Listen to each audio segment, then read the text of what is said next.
Dean Whyte, welcome back to the Fight Buzz, Into Boxing. Welcome back to the UK. You've been on your travels. How you doing, mate? Yeah, absolutely. It's been amazing. You know, it's delighted to be back in the UK, and I've been welcomed back with the rain, which I haven't seen for a good 5 weeks. Loads of sunshine, a lot of sun, bit of sand.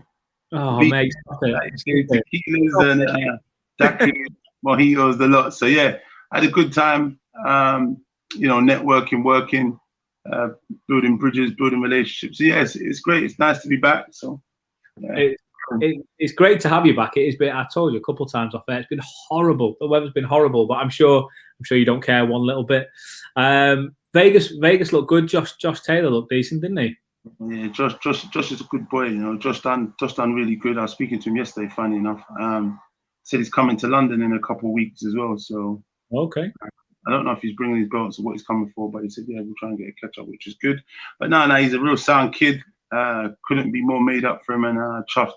You know, for one of the nicest men in boxing. I see. I mean, we'll talk about him properly on another time, but I see people above him being linked to him, the likes of Terence Crawford. Even Manny Pacquiao's name got mentioned. Obviously, that ship's probably sailed now with the Errol Spence thing. But even below him, Teo Lopez, you know, talking about Josh Taylor's running scared and everything. You know you've made it when you've got the biggest stars in divisions either side of you. Absolutely, absolutely. Trying to get their name stuck to yours. But listen, today, a guy at the beginning of his journey is we're going to bring him in just a minute. Johnny Fisher, the guy has looked. I mean, knockout power is ridiculous. He just goes in all power. The first few fights we saw him on the Chisora Parker undercard a few weeks ago, and he was just relentless pressure. This kid looks good, Johnny Fisher. Yeah, big old strong lad. He's a bulldozer, a Romford bull. That's the right name. I tell you what. On that note, there he is. He looks like you're in a pub background there, Johnny. I'm in the Rabbits. One of these locals taught me. We're gonna get a nice pub. We got a bull in a rabbit shop, haven't we? That's it. Couldn't make it up. What's your go-to pub lunch, Johnny? What do you have? I've got now in a minute. I've got sweet potato soup on the way, and I've got seafood linguine. So some nice shellfish with it as well, which would be lovely. Do you allow yourself a quick pint? Or no, I don't mind. My limit is a soda and lime. That's what I'm going with. Soda and lime. That'll do me. Yeah. Okay. Fair enough. The ways heavyweight boxers have got to live these days. I'll tell you what, it's not too bad though. Getting a pub dinner. Johnny, welcome to the show. Welcome to the world of professional boxing. Really, fairly new to the scene, although caught quite a lot of attention already. How's things? It's all good, mate. I'm enjoying every minute of it. It's been tough. It's been good. I've been getting some great sparring in with some top lads. And listen, I've got a long way to go, and I've never changed what I've said about that. But I'm here to make an impact, and I'm in a great place to do that. We've got Dean with us. Dean? I mean, there's two ways we can connect Johnny's journey to your kind of knowledge and mindset here. You work with a lot of young fighters. You see the guys go through these ranks. You know, go from the amateur circuit up into the paid, and then start to work their way up and everything else. But at the same time, heavyweight connections galore. I mean, look at Dillian, for example. Who knows in the future? And we'll maybe get to this later on. Johnny's getting up to that level. He's certainly aiming for that. But first off, when you see Johnny's journey starting, what do you see there in comparison to the young guys that you've worked with? He's big and strong. He's got all the attributes, as a big, strong, young heavyweight. He's got youth on his side, which is key. But like he said, it's a very long journey. And, he's going to have to, continue holding his skills, picking the right fights at the right time. And, kind of obviously his team and his coach, they're going to have to kind of, I seen the Monarch is the Romford bull. He is a bit of a bull in a China shop trying to smash everything. But he probably wants to work on a bit more patience with what he's doing from what I've seen. Just slow it down a tad. And the shots, I think the last one, I think you picked some nice shots in the end, but you was a bit on the go straight away. In time with experience, all of that will come and you'll settle down a bit more. But first and foremost, he's got to beat the guys that are in front of him, let alone looking too far ahead, because sometimes you'll miss the steps that are in front of you if you look too far ahead. And sometimes a lot of guys tend to do that, you know what I mean? But they're doing all right. They're getting him out. They're getting him active. But, you know, I think the best thing is he's got youth on his side. Take your time. He didn't have much of an amateur pedigree. So I think it's key to just get in there, be smart, take certain fights, and don't rush to get them out of there, because ring time is so important. A lot of people don't understand that. I'm coaching and managing now, so I coach my guys and I explain to them, ring time is invaluable. You know what I mean? If you know you can get them out of there, you don't get paid for overtime, but what you do get is you get that in the bank, that ring time. And when you get things in the bank, ring time, being under lights and dealing with whatever comes, it helps you on your journey later on down. You know what I mean? Because what happens is you see guys who blitz everyone, and as soon as they make that step up and they haven't done 4s or 5s or 6 rounds, when they get to a certain round, they start to drown because they panic because they haven't been there before. And then, you know, so you just got to be smart. But that's down to the team. You know, every team and every coach and everyone does things different, you know. But like you said, I've got vast experience around the whole world, and I'm just taking everything and I'm trying to implement and give that to my boys from what I've seen in the Klitschko camps. You can't get any better than, you know, being around Vladimir Klitschko and Vitaly Klitschko for like 3-4 months. That's probably one of the best camps I've been in with Jonathan Banks and stuff like that, and taking in a lot of stuff for them, especially for the bigger guys, training bigger guys and implementing stuff from them and Adam Booth and a lot of different places in Chicago, Detroit. So yeah, it's good. Does that resonate, Johnny? Does that? I guess a lot of your team might say similar things, I guess. 100%. Listen, you said about getting to Dylan Whyte's level. I'm a massive fan of Dylan Whyte. One day, who knows where I can get to, but if I get near that, I'll be in a fantastic place, because he's on the verge of world title glory. So a great man to even be mentioned in the same sentence with. But listen, Dean's seen a lot of it as well. I followed Dean when I was at university. As he said, I didn't have any amateur experience at all, but I'm a boxing fan, and he's been and seen a lot of it. And if he to give me the advice he's got, I'm grateful for it. And definitely it all makes sense. And he's seen a lot more than me, so I listen to every word that he says. There's a couple of things I want to pick up on, and I want to ask you about university and all that in just a minute. But one thing that I think, again, you guys in particular, Dean, yourself, you will know more about this than I do. But one thing that I tend to pick up on quite a lot is you can kind of tell the hopes harboured for a young fighter by the boxing industry. When you look at the team that's assembled around him, you know, we had Lerone Richards on the other week. I had a chat with him before his fight in the on the Buatsi card. You know, he's got a great team around him. And Johnny is the same. You know, if I'm right in saying, Johnny, is it Mark Tibbs that's coaching you at the moment? Mark Tibbs is a great trainer. Steve Andrews assists as well. And I've got, as you said, I've got a great team, Sam Jones and Matchroom Boxing backing me as well. So. Exactly.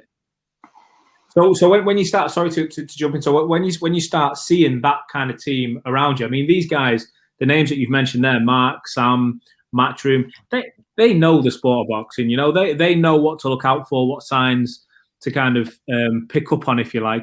And I guess for me, that's a telltale sign. If someone's got right, they think there's promise in you. You know, there's certain signs to look for, and if you're showing those signs, that's why they want to work with you, and that's reason, I guess, for you to take confidence. Yeah, definitely. Mark, Sam, they've seen a lot more than what I've seen, and as Dean said, I've got a long way to go. But with the foundations that I've got and my raw ability, I can learn the boxing skill, and I'm slowly starting to do that when I spar. Sparring some top guys, and I'm just becoming a little bit more relaxed. I haven't got to rush my work as much. My first 2 fights, I've been very intense, very aggressive. That's naturally the way I box. But in training, in sparring, I'm starting to relax a little bit more. Now the challenge is going to be bringing that into the ring, because, as Dean said, when it gets to round 5, round 6, you can't fight like a bulldozer for that long. You've got to pace yourself. You've got to take your breathers when you can, and have educated pressure rather than just all-out pressure all the time. Because you step up the levels, you fight people a bit better. Area titles, English level, they're going to be experienced guys, and you can't fight like that the whole time. That's why it's important to have a team who recognise that. You're nodding in agreement, Dean. Absolutely. Educated pressure. I always say that to the guys. Look, you know, you can be an aggressive boxer, puncher, being smart. There's always time for educated pressure. You could keep the distance, but be applying educated pressure and make the people work and make them think without even having to do too much. You know what I mean? So all of that comes with experience. I always kind of, talk. I do a lot of talking with my coach and with the guys, because it's very important to not just train them and make them say, "Oh, Dubois, do this." You got to understand. It's like I'd say I'm more a teacher than coach. You know what I mean? Because I teach my knowledge, and if you can get that knowledge and garner what I'm telling you, then you're in good stead. But you must understand, even as an amateur, whatever you've done, even when you're doing in sparring, however you're doing good against certain guys and you look good and this and that, don't take too much into that, because there's guys that sometimes spar and then maybe do strength and condition and other things, and they might not look the greatest, but then when they go on the bright lights, they perform. There's many of those guys that do that, because some guys take too much to heart with, "Oh yeah, I boxed him, I did well, I nearly knocked him out and this and that." You don't know what that guy was going through that day. You don't know if he trained 4 times that day and that was his last. And sometimes you're getting guys who are coming in 2 in, 2 out, 3 in, 2, like that. So there's many things. So it's not getting ahead of yourself. It's just being smart and understanding the best me versus me is what matters. And getting whatever you need out of whatever sparring session. It's always good to be in good company in the ring. But you got to think about a lot of these guys, like they'll go in there and they perform under the bright lights. Hold on.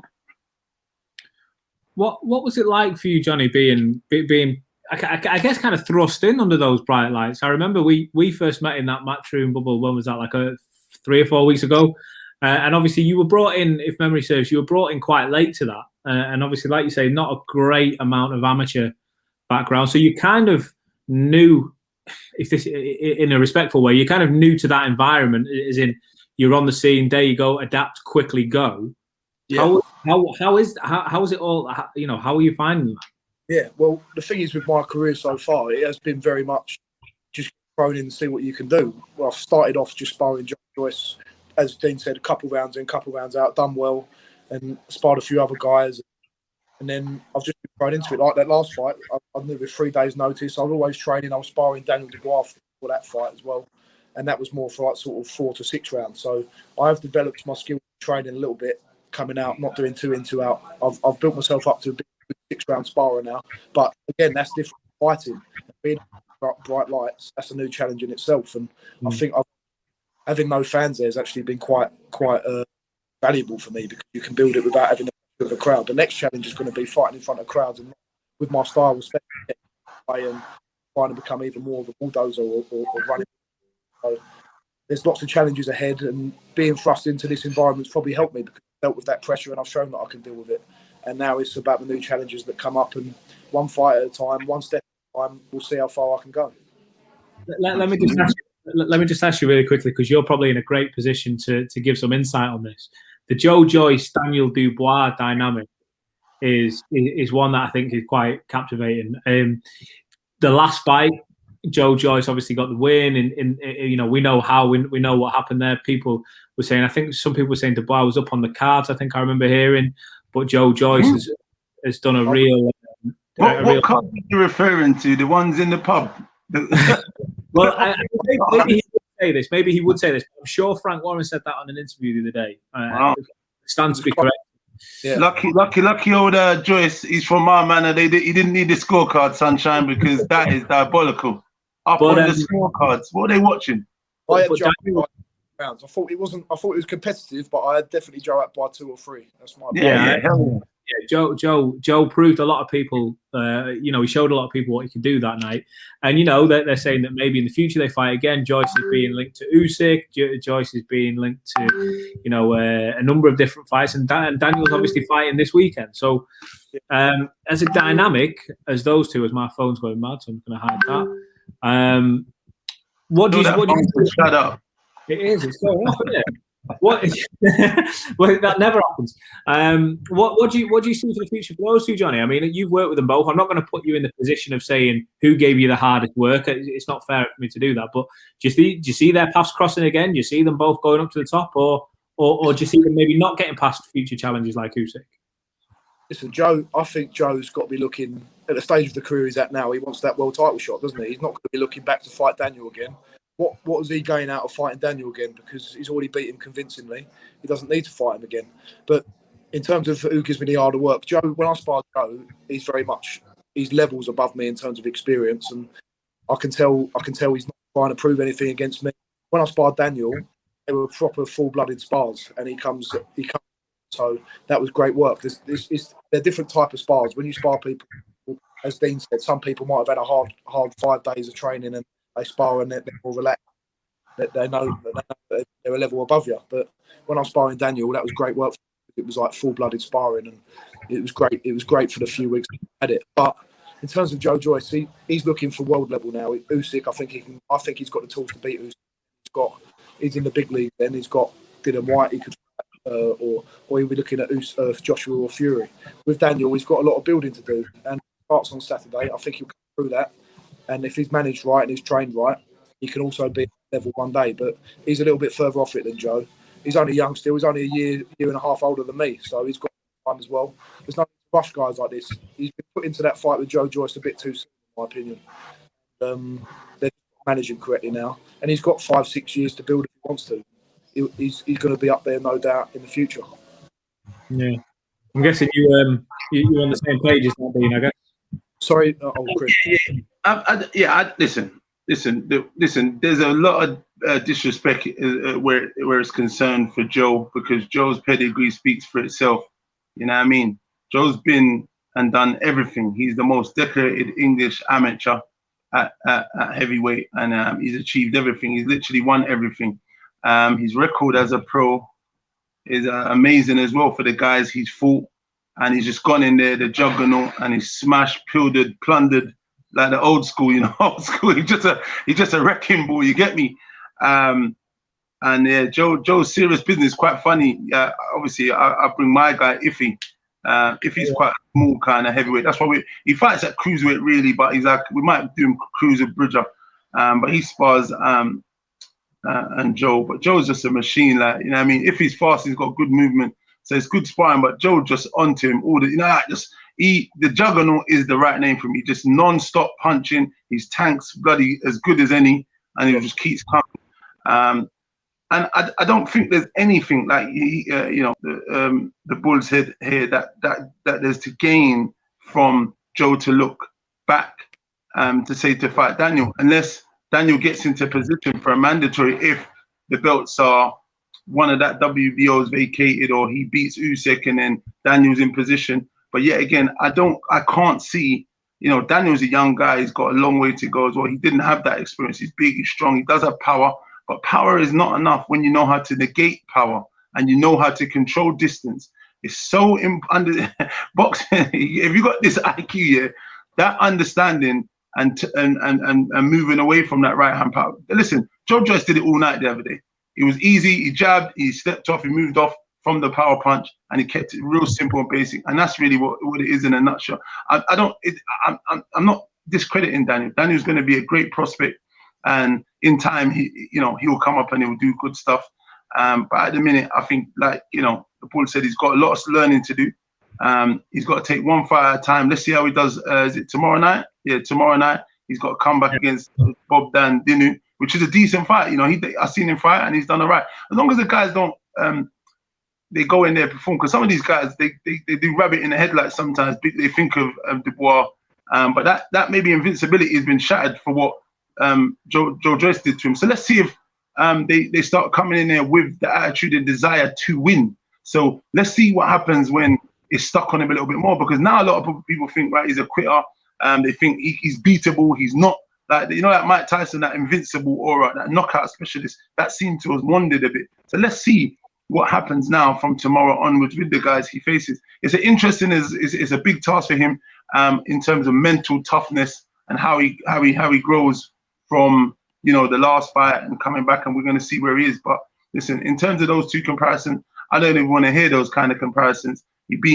Joe beat him soundly. Joe's in a class of his own. He's on the verge of fighting for a world title.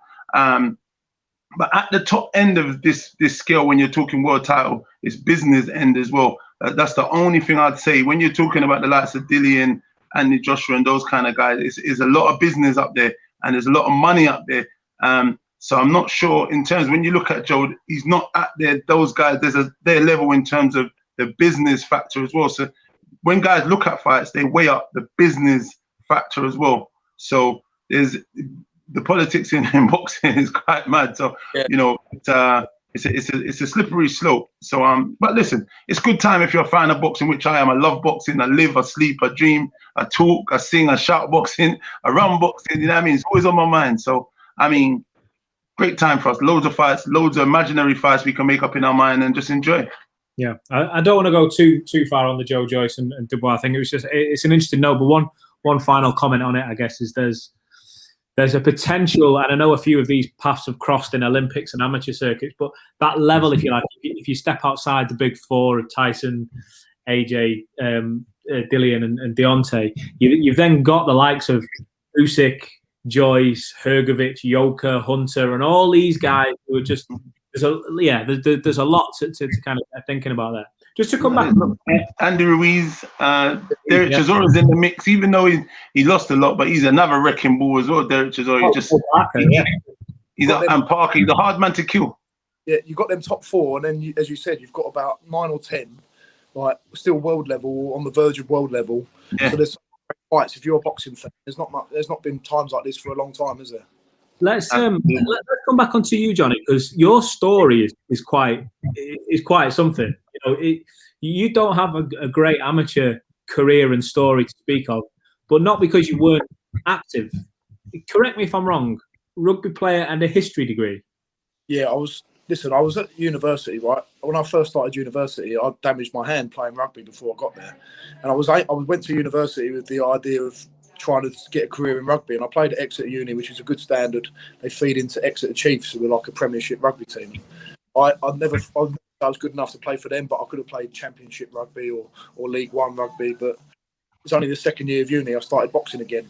I had a couple of amateur fights down at Exeter. I won them, and then that's when I started sparring with Joe. I've done most of my learning through my sparring. That's the bit. And one thing led to another, and Sam Jones said, "Do you want to come to Vegas with us and do a training camp with Joe for the Dubois fight when it was scheduled for April 2020?" And I said, 100%, I'll do that. And I was doing I can't believe it. I was doing my degree and my dissertation in Las Vegas after sparring. So I could have wrote my dissertation a little bit better, but I thought, why not? Let's take the opportunity while it was there.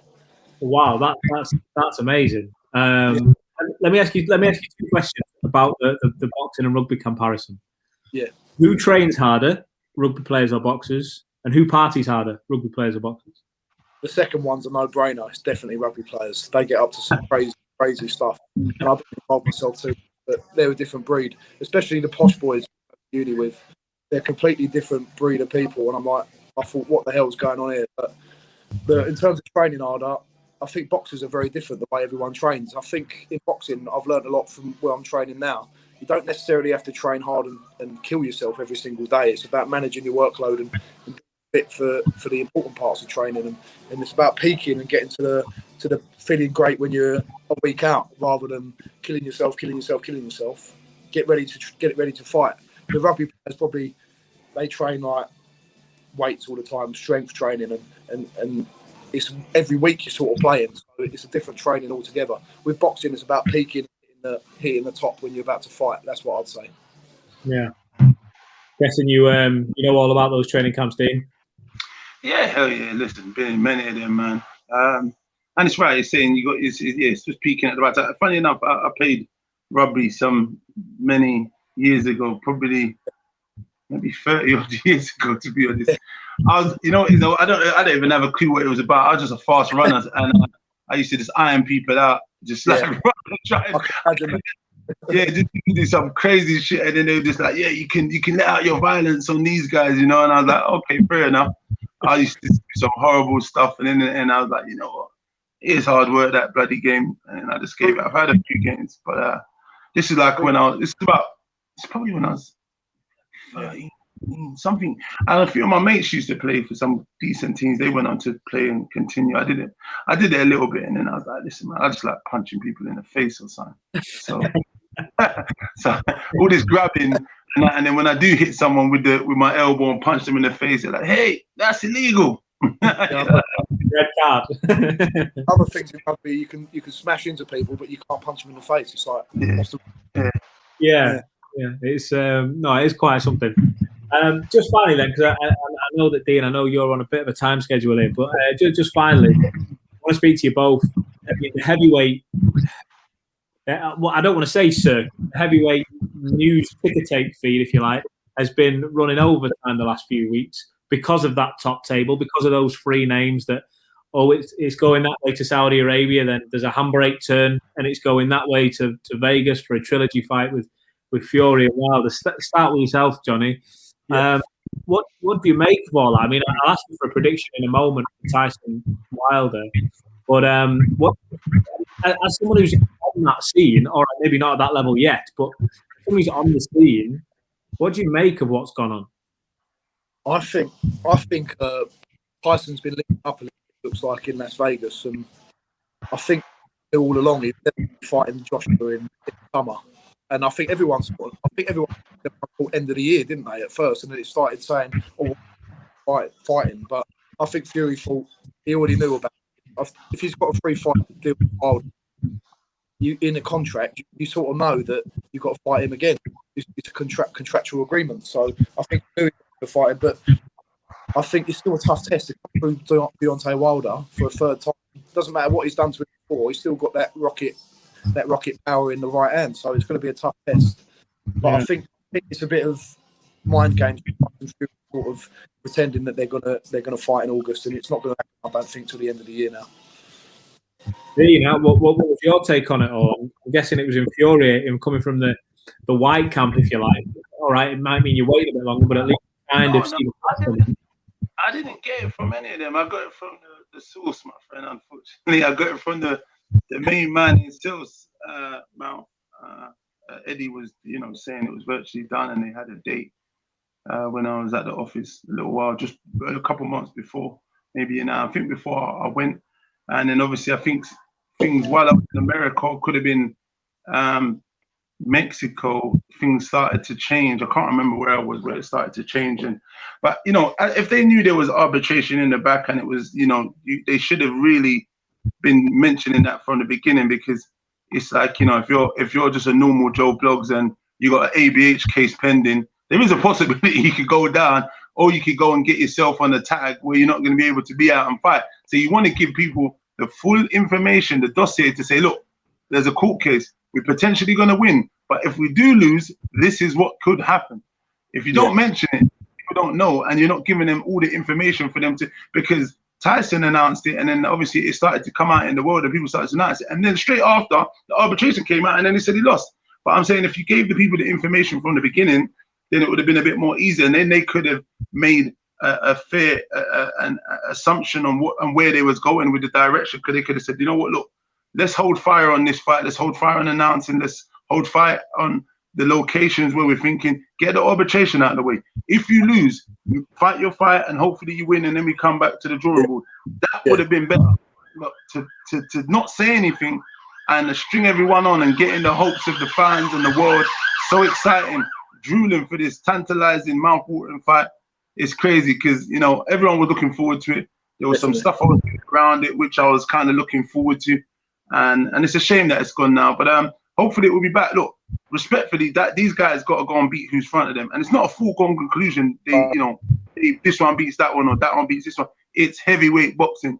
If there's any slip-ups, it's kippers and chips. It's good night, Irene. You know what I'm saying? So, I like that saying. Let me ask you something. What happened? Because this is not beyond the realms of possibility. This would not be a massive shock if Tyson Fury boxes his ears off for 11 rounds, and in the 12th gets caught with a massive from the right, and this time doesn't beat the count. That could happen, right? That's not. If that happens, number 4. It's a possibility number 4, but what I'd say is, because of the what's the word I'm looking for? The bad energy, the bad blood that's gone around this, and what he's had to do to get this fight. Deontay Wilder's not going to give Tyson Fury another chance in daylight. He's not even going to look at him. If he catches him and sparks him out, he's not going to be looking at him for dust, because, rightly, if there was a contract, I feel like Fury should have honored that contract and given him his 3rd fight. If he'd done that last year, we wouldn't be having this problem. You know what I mean? Not being funny. I know coronavirus, obviously the fans and the gate's a big thing. They needed that money. So maybe there's that. But slightly, I think he was looking for the bag too much, and he was looking for that big money, that $100 million shit. Yet again, what I'd say is, I don't know. I feel like each fight had gone differently. Look, the first fight, Fury boxed on the back foot, Deontay Wilder's on the front foot, and it was a different fight. In the second fight, Fury was on the front foot pressing Wilder, and then he gave him a good old beating. And now Deontay Wilder's got Malik Scott, who is a very good technical. He's got great boxing ability, and he's trying to pass that knowledge on to him. I see them trying to be looser, and they're trying to do stuff. Is there enough time for him to, get that trainer and get all of that data into his system and go and put it into the ring on that night? I doubt it. I think that some things might, help him work. I don't think he's gonna beat a man who's boxed all his life from 5 and him coming to learn something in the past year and say it's gonna work. But what I will say, I've got a feeling Deontay Wilder's gonna come out and start fast, I think. And I got a feeling he might just try and say, you know what, fuck the refs, fuck all of this. I'm going for a fight, and maybe try and go for it from the 1st to the 5th and see if he can get him out of there. Because I don't think he wants, because the business side of this, people want to see Anthony Joshua and Fury. So I think he wants to take that out of the way. If it goes to the judges, he got a draw the last time, then he got battered. He probably thinks the world's against him. So I've got a slight feeling, I don't know. We'll see. I think he might try and come out and be explosive and try and do something different. Johnny, just final point to yourself. On the Wilder Fury fight, I'm going to ask you to end it with a prediction. But the first part of the question is, all this talk from Wilder, I'm going to beat him so badly his mother won't recognise him. I'm going to get a legalised homicide body on my record. All this. Let me ask you, if someone started saying that to you or about you in a fight build-up, how do you respond to that? And then give you the prediction for the fight.